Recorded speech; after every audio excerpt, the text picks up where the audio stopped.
New York City has long produced voices shaped by pressure, survival, and ambition.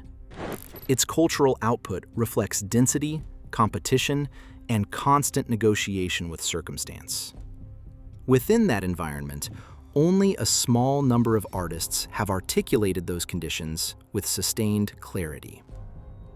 In the early 1990s, one such voice emerged from Brooklyn with a perspective that combined technical control, narrative detail, and restraint.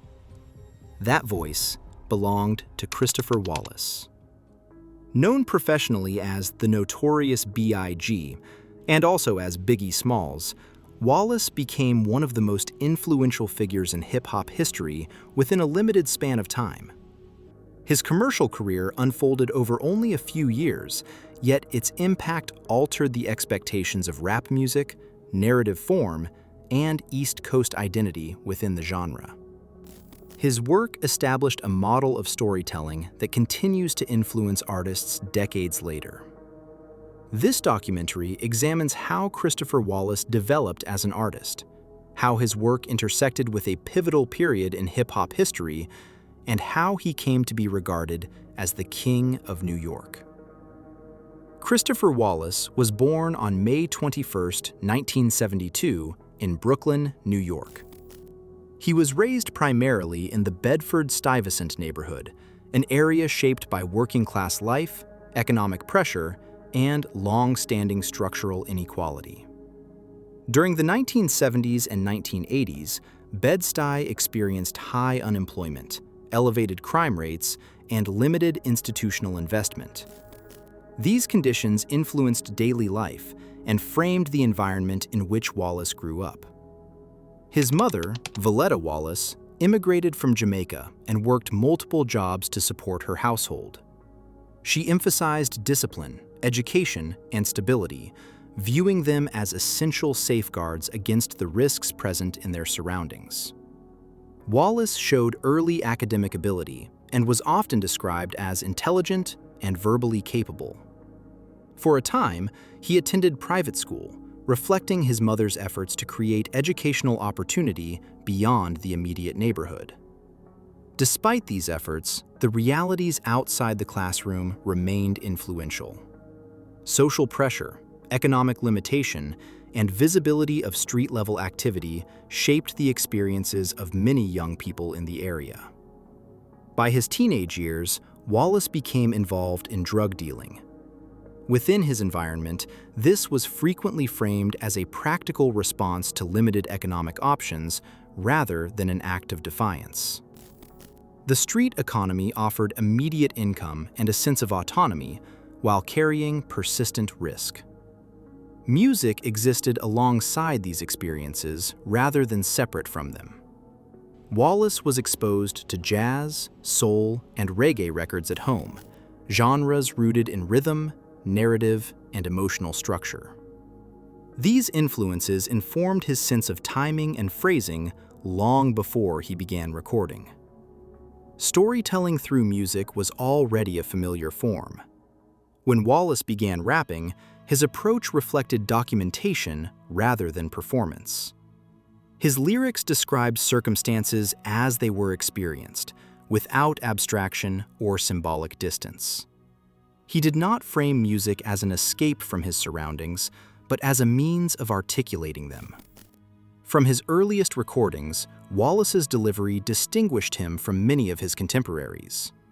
His cadence was measured and deliberate, allowing for clarity and emphasis without urgency. He did not rely on rapid tempo or aggressive projection to establish presence. Instead, he used pacing, tone, and phrasing to guide listeners through narratives. His verses were structured with attention to sequence and consequence. Characters appeared with context, situations developed logically, and outcomes were acknowledged. Themes of ambition, fear, humor, paranoia, and regret often coexisted within the same track. Wallace did not position himself as an observer removed from events, nor as a figure seeking validation. His work reflected participation and awareness. This narrative approach contributed to a sense of credibility. Listeners recognized the specificity of his detail and the consistency of his perspective. The material resonated not because it exaggerated reality, but because it reflected familiarity. Wallace's career trajectory changed when a demo tape reached Sean "Puffy" Combs, who was then developing Bad Boy Records. Combs identified Wallace's voice as distinct within the existing hip-hop landscape. Rather than attempting to reshape that voice, the label focused on production and presentation that would broaden its reach while preserving its narrative foundation. The result of that collaboration was Ready to Die, released in 1994. The album arrived at a moment when West Coast artists dominated mainstream hip-hop, and it played a significant role in re-establishing East Coast visibility. Ready to Die combined detailed street narratives with introspective material, presenting success and ambition as complex rather than celebratory. The album addressed fear, temptation, violence, ambition, and mortality with directness. Wallace depicted success as conditional and often precarious. Tracks such as Juicy traced his movement from hardship to recognition, offering reflection rather than triumphalism. Other songs examined paranoia, criminal involvement, and internal conflict without framing them as aspirational. Ready to Die received substantial critical recognition and commercial success. It positioned Wallace as a central figure within hip-hop shortly after its release and marked a shift in expectations around lyrical structure and narrative depth. As Wallace's visibility increased, so did external pressure. He became closely associated with New York's hip-hop identity during a period when regional affiliation carried heightened significance.